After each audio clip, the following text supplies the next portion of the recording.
오늘은 야고보서 4장 1절부터 12절의 본문을 가지고 세상 정욕을 버리라라는 제목으로 말씀을 전하도록 하겠습니다. 이 야고보서는요, 예수님의 동생인 야고보가 주 30년에서 50년 사이에 기록한 책이 되겠습니다. 야고보는요, 나중에 예루살렘 교회의 초대 감독이 되었습니다.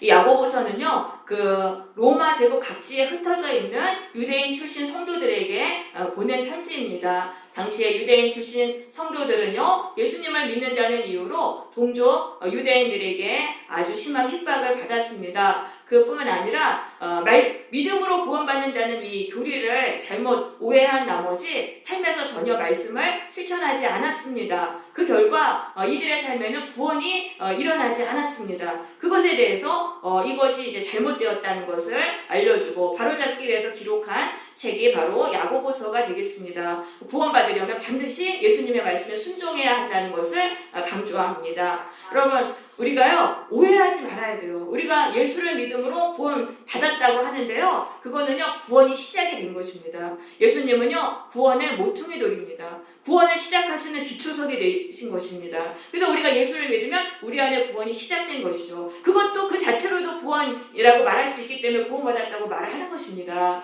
하지만 우리가 정말 구원을 받으려면 예수님의 말씀에 순종해서 이 말씀과 기도와 순종을 통해서 신앙의 집을 지어나가야 됩니다. 이렇게 신앙의 집을 지어나갔을 때 우리의 신앙의 완성이 이렇게 자라게 될 때 우리의 신앙이 거기서 자랄 때 우리의 구원이 완성이 되는 것이죠. 그래서 정말 예수님이 말씀하신 그 천국의 복을 누리며 살아야 한다는 거예요. 정말 내 안에 죄와 마귀의 권세가 끊어지면서 저주가 떠나고 정말 하루하루가 천국과 같은 그런 인생을 살아가는 그 상황으로 들어가야지만 이것이 바로 구원이 완성이 된 것입니다.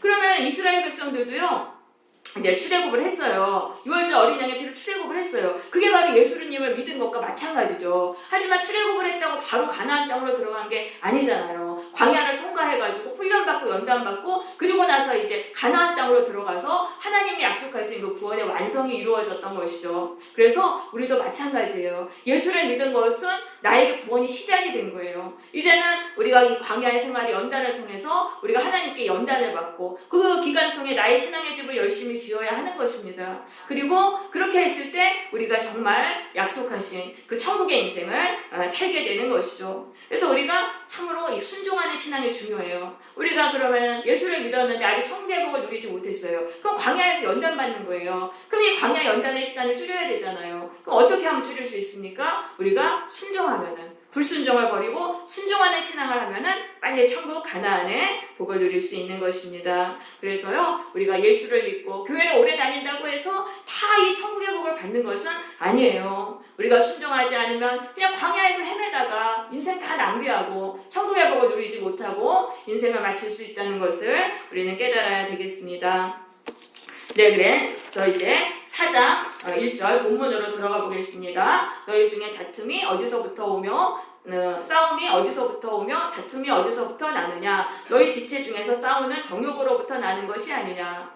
그 당시에 교회 안에서요, 성도들끼리 싸우고 다투는 일이 많았어요. 지금도 교회 안에 싸우고 다투는 교회가 많아요. 근데 그때도 그랬다는 거예요. 그러면 그것의 원인이 뭐냐 하면은 너희 지체 중에서 싸우는 정욕이다라고 말하고 있습니다. 이 정욕이라는 말은 헬라어로요, 헤도네라고 하는데요, 기쁨을 말하는 거예요. 그러니까 자기의 기쁨을 구하는 것을 말하는 것입니다.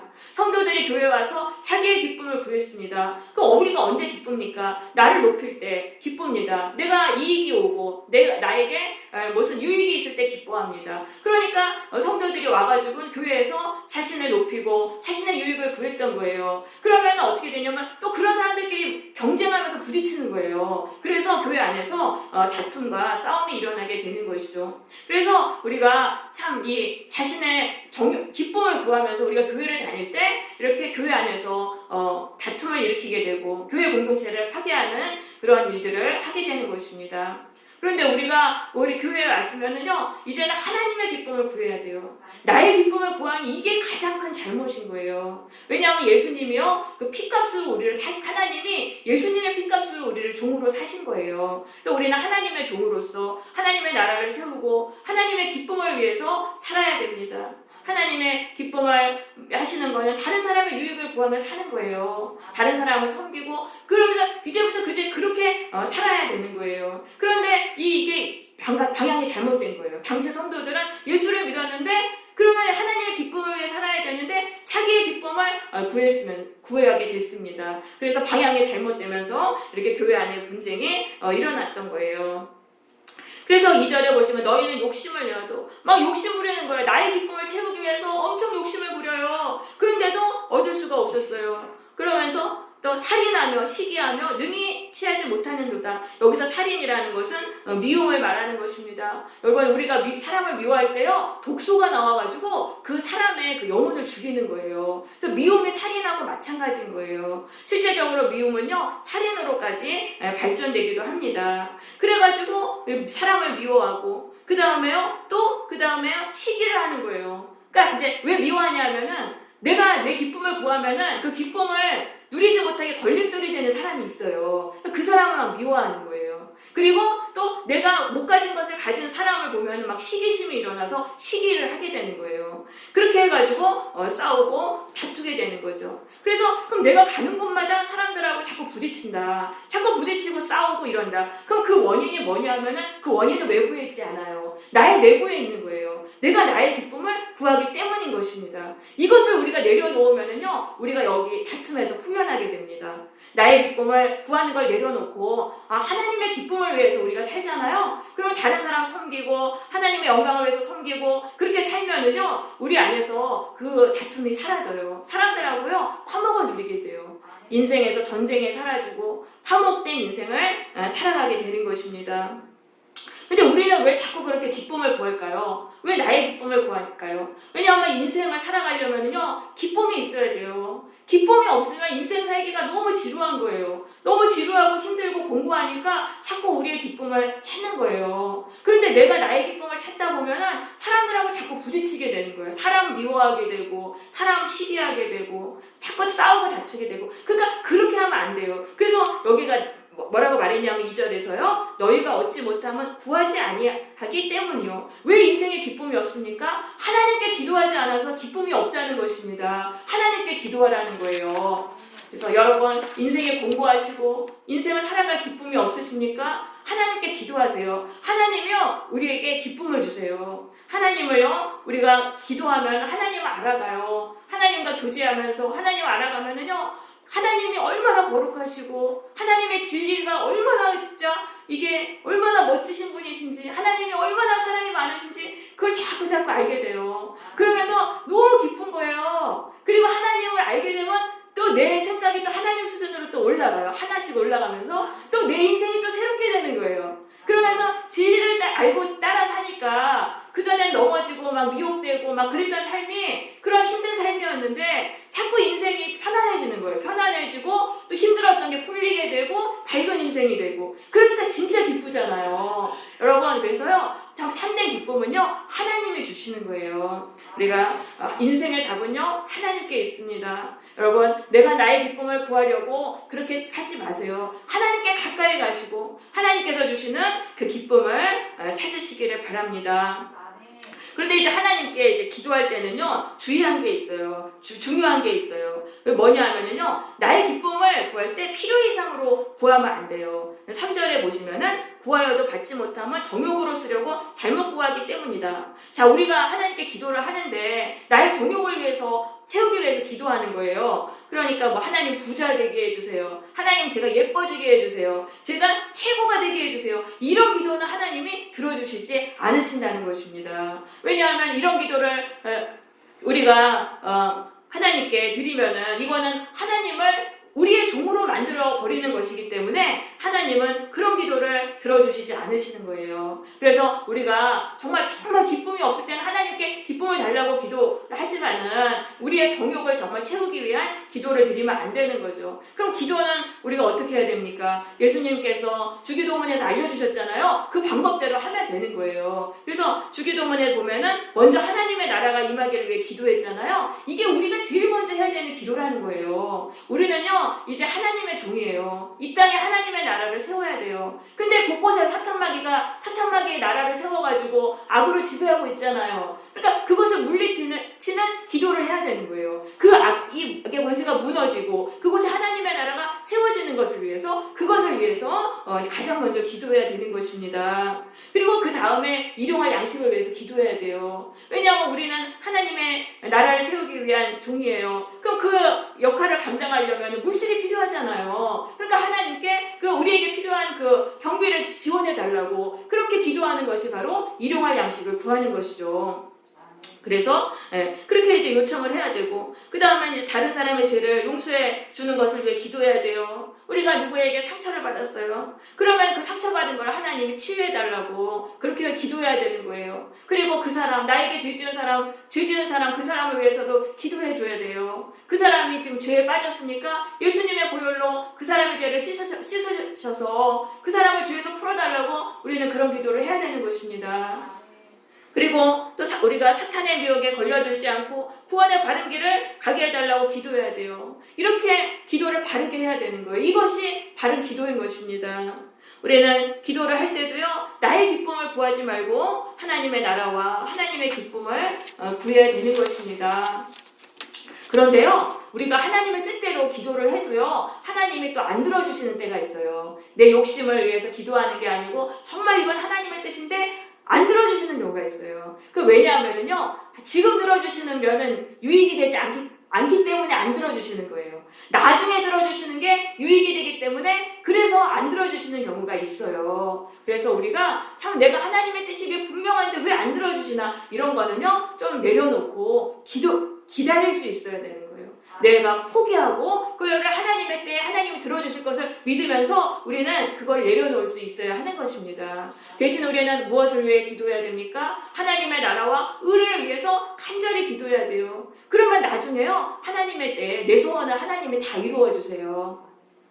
마태복음 6장 33절에서요 먼저 그 나라와 의를 구하라 그리하면 이 모든 것을 너희에게 더하시리라 예수님이 말씀하셨어요. 그래서 내가 정말 간절히 원하는 내 소원이 있지만 그걸 일단 내려놓고 하나님의 나라와 의를 위해서 우리가 기도해야 된다는 거예요. 그러면은 하나님이 나중에는 내 소원도 다 이루어 주신다는 걸 우리는 꼭 믿어야 되겠습니다. 우리는 그것을 믿고요 나의 욕망을 버리고 나의 집착을 버려야 되겠습니다. 우리가 살아가면서 얼마나 많은 욕망이 우리 안에 있습니까? 과거의 결핍으로 인해서 집착하는 부분들이 있습니다. 이것들을 우리는 내려놔야 돼요. 그것들을 내려놓고 하나님의 나라와 뜻을 구하는 그런 삶을 살아야 하는 것입니다. 네, 이제 4절로 가보겠습니다. 가늠한 여인들아 라고 말씀합니다. 이 가늠한 여인이라는 것은요 하나님을 믿으면서도 세상을 사랑하는 자들을 말합니다. 우리가요 나의 기쁨을 이제 구하며 살게 되면요 저절로 세상을 사랑하게 되어 있어요. 왜냐하면 이 세상의 쾌락과 화려함으로 나를 만족시키려고 하기 때문이죠. 그런데 우리가 그렇게 세상을 사랑하잖아요. 세상과 벗이 돼서 세상을 사랑하면은요 하나님을 대적하게 됩니다. 왜냐하면요 이 세상은요 사탄의 지배를 받고 있어요. 우리가 세상을 사랑하면 세상의 영이 우리 안으로 들어와요. 그때 사탄의 영이 우리 안에 들어오는 거예요. 그렇게 해서 우리도 하나님을 나도 모르게 대적하게 돼요. 하나님 잘 믿는 사람 미워하고 구박하게 되는 거예요. 그래서 세상을 사랑하는 일은 매우 무서운 일입니다. 그래서 우리가 이 세상을 사랑하는 마음을 반드시 버려야 되는 것입니다. 여러분, 이 세상은요 우리에게 참된 만족을 줄 수가 없어요. 왜냐하면 이 세상의 것은 썩어지는 것이기 때문이에요. 세상의 것이 썩어진다는 거는요 처음에는 좋아요. 처음에는 그걸 즐기면 좋은데 시간이 지날수록 실증이 난다는 그런 뜻인 것입니다. 그래가지고 한 번 몇 번 경험하고 나면 그 다음부터는 그게 그냥 좋아지지 않게 되는 거예요. 그 세상의 것은요 우리가 좀 누리고 나면 그 다음부터 실증나게 돼 있어요. 그렇지만 하나님이 주시는 이 영적인 보화들, 영적인 은혜들은 그렇지 않습니다. 이 진리를 알면 알수록요 끝도 없이 또 진리의 세계가 열리는 거예요. 하나님이 주시는 기쁨은요, 그 차원에 더 깊이 들어가고 더 엄청난 그 기쁨으로 우리 가운데 다가오는 것입니다. 우리가 하나님을 알고 알면은 우리의 인생이 새로워져요. 그러면서 날마다 우리가 새로운 인생을 살아가게 돼요. 그러니까 우리가 지루할 틈이 없는 거예요. 지루할 틈이 없고 실증이 나지 않게 되는 것이죠. 여러분, 하나님이 주시는 것만이 우리의 영혼을 만족시킬 수 있습니다. 세상의 것을 사랑하지 마세요. 그것들은요, 그냥 유한한 거예요. 그리고 다 나중에 썩어지는 것이죠. 우리는 하나님이 주시는 이 영원한 기쁨과 이 진리, 이거를 찾기 위해서 우리가 더 애쓰는 그런 삶을 살아야 되는 것입니다. 또한 세상의 것은요, 모두 육신의 정욕이며 안목의 정욕이며 이생의 자랑에 속한 것입니다. 한마디로요, 저차원적인 것이라는 거예요.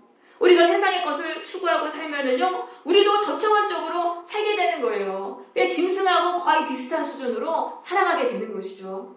그렇지만 우리가 하나님을 추구하고 살면은요, 하나님은 어떻습니까? 하나님은 너무나 거룩하시고 존귀하시고 고귀하십니다. 하나님은요, 진짜 고차원적이세요. 우리가 하나님을 추구하고 사랑하고 살면 우리도 그냥 수준이 막 높아지는 거예요. 고차원으로 되는 거예요. 그래서 우리 모두 세상 사랑을 버리고 하나님을 우리는 사랑해야 되겠습니다. 네. 근데 5절에 보시면은요, 자, 이 성령이 시기하기까지 우리를 사모한다라는 말씀을 합니다. 자, 우리 안에 계신 성령님, 즉 하나님이죠. 하나님은요, 우리를요, 어떻게 사랑하시냐면 시기하기까지 사랑하세요. 너무나 사랑하셔서 우리가 다른 거를, 세상을 사랑하면은 우리를 시기하신다는 거예요. 그러니까 우리가 너무 사랑하면은 그 사람이 그 다른 거 좋아하면은 시기하게 되잖아요. 질투하게 되잖아요. 그러니까 하나님이 우리에게 질투를 하시는 거예요. 우리가 세상의 거 사랑하면은. 그러면은 하나님이 질투하시면 우리의 인생에 어려움을 주시는 거예요. 그래서 우리는 하나님의 질투를 우리 두려워해야 돼요. 내가 세상의 거를 하나님보다 더 사랑한다. 그럴 때 하나님이 나에게 질투하셔서 어려움을 주신다는 것을 우리는 깨닫고 세상에 눈을 돌리지 말아야 하는 것입니다. 네. 그리고 그러면은 우리가 세상을 사랑하잖아요. 그럼 우리도 하나님을, 우리 영혼이 대적하게 돼요. 그리고 하나님도 또 우리에게 또 분노를 내리시잖아요. 그러니까 어떻게 돼요? 하나님하고 자꾸 관계가 멀어지는 거예요. 하나님하고 자꾸 멀어지고, 그렇게 되면 하나님을 떠나고 하나님이 주시는 구원을 잃게 되는 것입니다. 여러분, 세상 사랑이요, 우리가 하나님을 떠나도록 만드는 것이라는 것을 우리는 알아야 돼요. 세상을 살아가다 보면은 조금씩 하나님과 멀어지게 돼요. 그러다 보면 어느 순간 하나님을 떠나는 자리까지 가게 되는 것입니다. 그래서 우리는 세상 사랑을 버리고요, 하나님께로 가야 돼요. 그럼 하나님께로 가면 하나님이 어떤 은혜를 주시냐면요, 6절에 보세요. 더욱 큰 은혜를 주신다 그랬잖아요. 이 은혜는 뭐냐면요, 하나님은요, 세상을 사랑을 버릴 수 있는 더 큰 은혜, 성령을 주시는 거예요. 성령. 하나님께로 가면 성령 주시는데, 성령 받으면은 세상 사랑 버리게 된다는 거예요. 세상 사랑을 극복할 수 있는 더 큰 은혜가 바로 성령인 것입니다. 여러분, 성령 받으면 이 성령은요, 천국의 영생수예요. 이 성령을 우리가 경험하잖아요. 우리 영혼에 대한 참된 천국의 그 만족과 기쁨으로 충만하게 됩니다. 그럼 세상의 것이 전혀 생각나지 않는 거예요. 그때부터는 또 성령을 또 체험하고 싶잖아요. 그러니까 성령을 향해서만 추구하며 살아가게 되는 거죠. 그러니까 세상 사랑을 버릴 수 있게 되는 거예요. 그런데 이게 성령이 떨어지면 그때부터는 또 세상을 우리가 추구하게 되는 거예요. 그래서 우리가 성령 충만을 날마다 받아야 돼요. 우리가 이렇게 예배를 드리고, 예배를 통해서 성령 충만, 성령이 주시는 그 은혜를 날마다 우리는 받아야 되는 것입니다. 우리가 이렇게 예배를 드리는 것이요, 엄청난 특권이고 축복인 거예요. 예배를 드릴 때 우리가 성령을 받아요. 성령을 받아서 세상 사랑 다 물리칠 수 있는 그런 능력을 받게 되는 것입니다. 그런데요, 하나님께서 이제 성령을 주시는 사람은요, 겸손한 사람이에요. 성령 받으려면 겸손해야 돼요. 자, 6절 보세요. 하나님이 교만한 자를 물리치시고 겸손한 자에게는 은혜를 주신다 하였느니라. 자, 교만이라는 건 무엇입니까? 남을 비웃거나 업신여기면서 자신의 우월성을 드러내는 사람을 말합니다. 그런 사람은 물리치신대요. 물리치신다는 거는 인생에 어려움을 주셔서 그 사람을 무너뜨리신다는 거예요. 그 사람을 고통 속으로 넣으신다는 그런 말씀인 것입니다.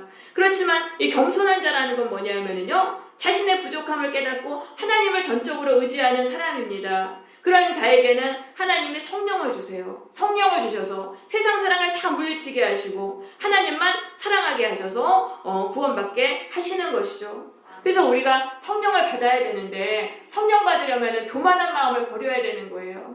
우리가 왜 성령을 받지 못합니까? 교회 오면은 마음만 겸손하면요, 성령이 다 임해요. 성령의 은혜는요, 항상 낮은 곳으로 임하거든요. 마음이 겸손하면은 우리가 성령 받을 수 있는데, 마음이 높고 교만하니까 성령이 우리 마음속에 들어오지 못하는 것입니다. 그래서 이제 성령은 교만을 회개해야 되는데, 이게 교만이 쉽게 버릴 수 있는 게 아니잖아요. 그래서 이거를 예수님의 십자가 앞에 우리가 나가야 되는 거예요. 그래서 예수님의 보혈로 이 교만을 씻어내려고 자꾸 기도해야 돼요. 그러면은 이 보혈이 죄를 씻어내시는 거예요. 보이지 않지만 그 죄가 우리 막 쌓여가지고 우리 안에 잔뜩 있잖아요. 예수님의 보혈로 그 죄를 씻어달라고 기도하면은 이 속죄라는 게 죄를 씻어낸다는 거거든요. 그래서 보혈로 그 죄가 씻겨져 나가고, 교만도 자꾸 씻겨져 나가서 교만이 점점 작아지는 거예요. 그리고 겸손한 사람이 되는 것이죠. 이것이 바로 보혈의 능력인 것입니다. 네, 이제 7절 가보겠습니다. 그런즉 너희는 하나님께 복종할지어다. 이 복종한다는 건 뭐예요? 자기를 높이려는 그 교만을 버리고 그냥 하나님이 인도하신 대로 살라는 거예요. 하나님이 인생에 어려움을 주시면 그 어려움도 받아들이고 살라는 거예요. 하나님이 가난하게 하시고 낮고 비천하게 하시면 그 상황도 다 받아들이면서 살라는 말씀인 것입니다. 그게 바로 하나님께 복종하는 거예요. 그렇게 되면 하나님이요, 우리에게 성령을 부어주세요. 그러한 사람에게 성령 부어주시는 거예요. 세상 사람 다 물리치게 하시는 거죠. 또한 우리는 마귀를 대적해야 돼요. 마귀는요, 세상의 그 화려한 것으로 우리를 미혹해서 우리에게 하나님 주신 그 하나님의 구원을 잃어버리게 만드는 것입니다. 우리가 하나님을 떠나게 만들어서 우리를 고통의 인생으로 밀어넣는 놈이 바로 마귀인 것입니다. 그래서 우리가 싸워야 될 대상은요, 다른 성도가 아니에요. 바로 마귀와 싸워야 된다는 거예요. 마귀와 싸워야 되는 거예요. 그래서 내 안에 세상에 대한 욕망이 생기고 세상에 대한 사랑이 생길 때마다 예수의 이름으로 명하노니 사탄아 물러가라라고 그렇게 명해야 되는 거예요. 그렇게 물리치면은 예수 이름의 권세에 의해서 그 사탄 마귀가 떠나가게 되어 있는 거예요. 네. 근데 여기서 7절에 뭐 복종하라, 대적하라 이 단어는요, 헬라어 과거 명령형으로 되어 있어요. 매우 긴급하게 하라고 명령하시는 것입니다. 지금 당장 하라고 하시는 거예요. 하나님이 지금 하라고 하시는 지금 당장 하라는 거예요. 뒤로 미루면은요, 마귀한테 또 미혹돼요. 그래가지고 또 하지 않게 되는 거예요. 그래서 우리가 지금 당장 우리를 미혹하는 마귀를 예수의 이름으로 물리쳐야 되는 것이죠. 그다음에 8절에서 하나님을 가까이 하라. 그리하면 너희를 가까이 하시리라. 하나님은요, 우리가 하는 것에 따라 행동하시는 거예요. 우리가 하나님께 가까이 가면 하나님도 우리에게 가까이 오십니다. 여러분, 우리가 하나님께로 우리가 자꾸 가까이 가잖아요. 그러면은요, 우리의 영혼이 성전뜰을 지나서 성소로 들어가요. 성소로 들어가고 또 거기서 또 하나님께 또 가까이 가면 그 지성소로 들어가는 거예요. 우리의 영혼이 지성소에 들어가서 그곳에서 하나님의 영광을 보게 되는 거예요. 하나님의 살아계신 하나님의 영광을 직접 체험하게 되는 거예요. 그리고 또 거기서 하나님의 말씀을 받아요. 너 이렇게 해라. 하나님이 말씀을 주세요. 그럼 그 말씀을 우리가 순종하잖아요. 그러면 우리의 인생에 정말 어려움이 떠나고 구원의 역사가 일어나는 것입니다. 여러분, 인생의 답은요, 하나님께 있는 거예요. 그래서 우리는 하나님께 가야 되는 거예요. 세상에서 돌아서서 하나님께로 가까이 가시기를 바랍니다. 네, 죄인들아 손을 깨끗이 하라. 이 죄인이라는 건 뭐예요? 죄를 지으면서 살아가는 자들아, 손을 깨끗이 하라는 거는 그건 뭐예요? 죄를 버리라는 거예요. 지금 짓고 있는 죄를 버려라. 죄를 버리고 의롭게 살라는 거예요. 그래서 죄를 버리고 의롭게 살아라. 또 근데 그 행동만 깨끗해서는 안 돼요. 마음도 깨끗해야 돼요. 두 마음을 품은 자들아, 마음을 성결하게 하라. 이 두 마음이라는 건 뭡니까? 하나님도 사랑하고 세상도 사랑하는 그 마음입니다. 이렇게 우리가 하나님도 사랑하고 세상도 사랑하면 우리의 마음이 더러워지는 거예요. 그래서 마음을 성결하게 하라는 거는요, 세상 사랑을 버리라는 거예요. 세상 사랑을 버리면은 우리의 마음이 깨끗하게 돼요. 그래서 우리가 하나님만 섬겨야 되는데요. 사실 이 두 마음을 품는다는 게 하나님과 세상을 동시에 사랑하는 건 아니에요. 하나님과 세상을 동시에 사랑할 수는 없어요. 왜냐하면 하나님과 세상은 극과 극이기 때문에 동시에 사랑하는 건 불가능해요. 그런데 우리가 하나님 사랑했다가 또 돌아서서 세상 사랑했다가 또 하나님 사랑했다가 이렇게는 할 수 있어요. 그러니까 이렇게 왔다 갔다를 하지 말라는 거예요. 이렇게 왔다 갔다를 하면요, 평생 믿어도 제자리인 거예요. 그러니까 세상 사랑을 버리고 하나님을 향해서만 우리가 가야 된다는 거죠. 그러니까 아무리 천천히 가도 왔다 갔다, 아무리 빨리 해도 왔다 갔다 하면 평생 제자리고, 아무리 천천히 가도 세상 사랑 버리고 하나님을 향해서만 가면 우리는 거기서 구원을 받게 되는 것입니다. 네, 그래서 거북이같이 느리다 할지라도 여러분 우리는 하나님을 향해서만 가야 되겠습니다. 자, 9절에서는 슬퍼하며 애통하며 울지어다 라고 말씀합니다. 세상을 사랑했던 죄, 하나님을 내가 옛날에 사랑했는데, 내가 예수 믿고 하나님만 사랑했는데 어떻게 이렇게 내가 세상을 사랑하게 됐나, 이거에 대해서 슬퍼하라는 거예요. 슬퍼하라는 거는 매우 비참하게 슬퍼하는 걸 말합니다. 애통하며 우는 거는 억누를 수 없는 시 솟구쳐서 뉘우치는 그런 울음을 말하는 것입니다. 진실되고 깊은 회개를 하라고 말씀하세요. 이 근심이라는 거는 뭐냐 하면은요, 죄책감으로 인해서 감히 하늘을 쳐다보지도 못하고 눈길을 떨구는 그런 태도입니다. 진실되고 깊은 회개를 하라는 거예요. 내 신앙이 언제부터 이렇게 타락하게 되었을까? 이거를 근심하는 그런 슬픔으로 슬퍼하라는 말씀인 것입니다. 왜 이렇게 슬퍼해야 되냐 하면, 그렇게 슬퍼할 때에만 우리가 나의 죄를 깨닫고 돌아설 수 있기 때문인 것입니다. 너의 웃음을 애통으로, 너의 즐거움을 근심으로 바꿀지어다. 우리가 세상을 즐기면서 막 웃고 즐거워하고 막 그래요. 그러면은요, 이게 나중에는 어떻게 되냐면 우리에게 애통과 근심으로 나중에는 돌아오게 됩니다.